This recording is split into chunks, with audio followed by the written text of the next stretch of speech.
Hey, I finished episode 10 of Anachronistic, guys. Anachronistic is my fiction podcast. Check it out. We're getting close to the season finale. It's really good. And I'm really proud of it. And that episode was really fucking hard. I'm in it. You are in it. Oh, man. I am officially a voice actor now. I haven't just done one. I've done a lot of work, so I'm feeling very good about that. Thank you, Kyle. And Fable, if you're still here. Because I'm going to let Fable know we're done talking about Elden Ring. So 4 people worked on this particular episode. Myself and Fable doing our normal stuff. Fable went hard with the directing as well. And Jer and Cassie both did significant voices. Now, Jer, you did I would say the amount of lines you had in 10 was comparable to the amount of lines you had in 6. But the complexity of those lines was way harder this time. Squirrelhard confirming that it sounded good. Thank you, Squirrelhard, for that.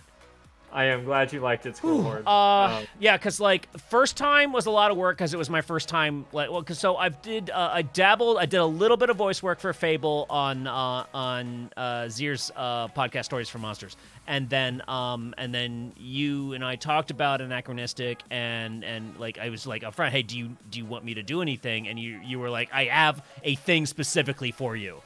Mm-hmm. It's like, how do you feel about playing an asshole? I was like, I could do that. Yeah. And so we've been planning and preparing for that. And so the first Lawrence episode was definitely getting the hang of being a professional voice actor. And then the second one was, okay, now you know how to do it. Do it real good this time. Fuck.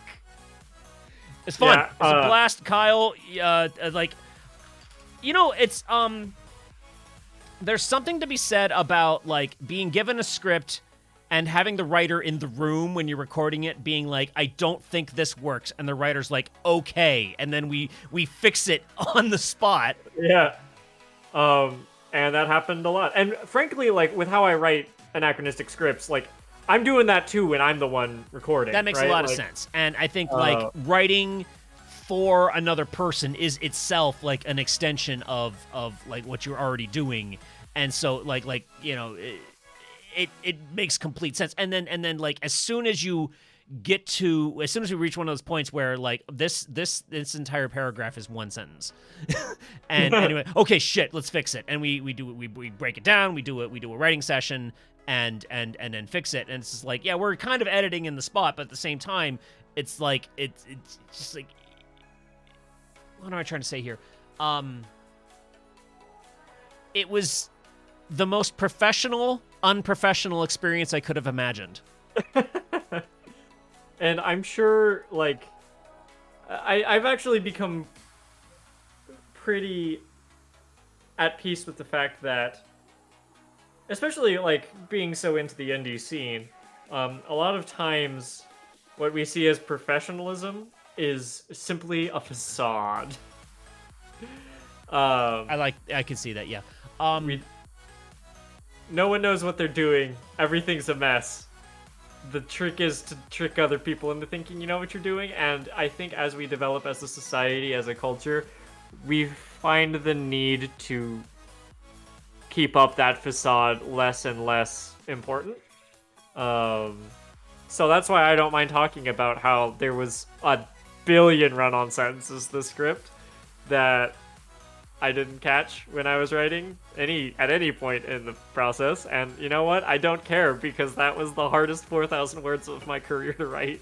No, we got through it just fine, obviously, and I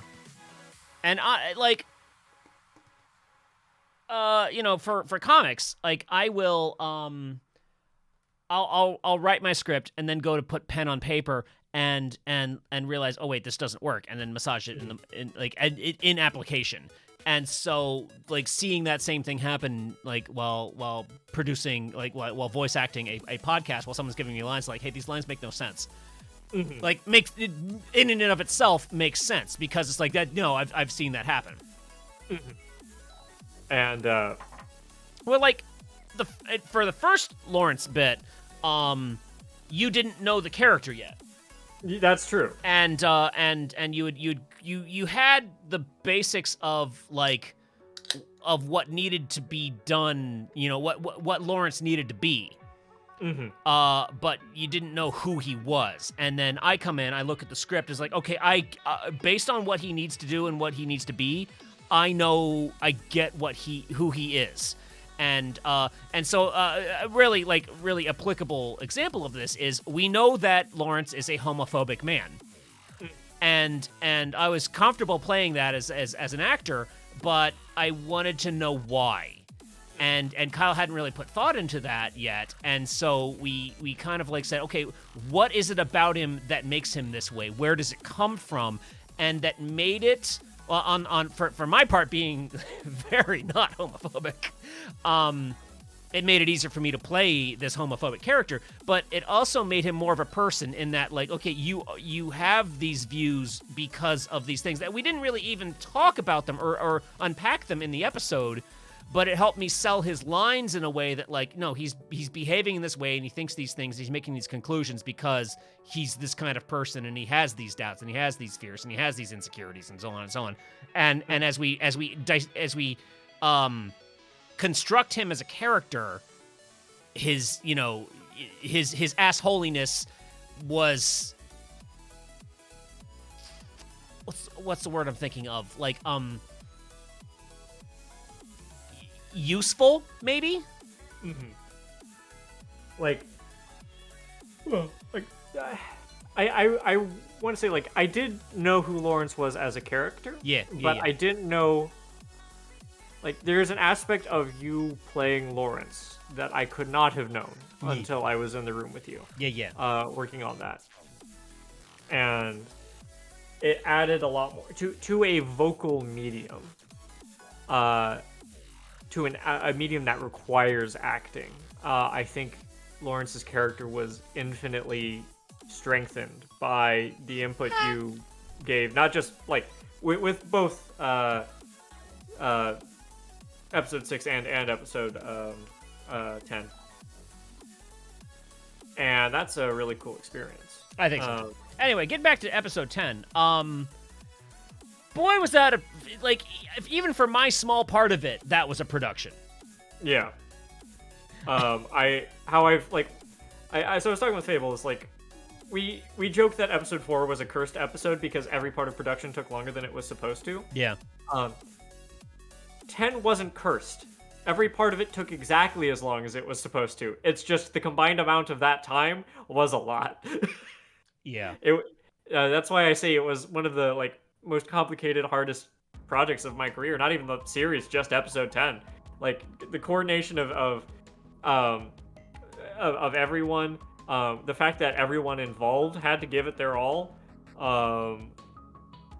Like, it was a lot of people giving a lot of work. It was a lot more than I'm used to producing. It's a lot more than I'm used to writing and directing, and yeah, no, it was I'm really proud that we were able to get it out, like, with only that one delay. You did good. And like, don't get me wrong, I'm proud of what I did, but like, give Fable a hug, everyone, because Fable also just busted ass to get it out on time, and yeah. I'm really proud of what we were able to do with 10. I think so too.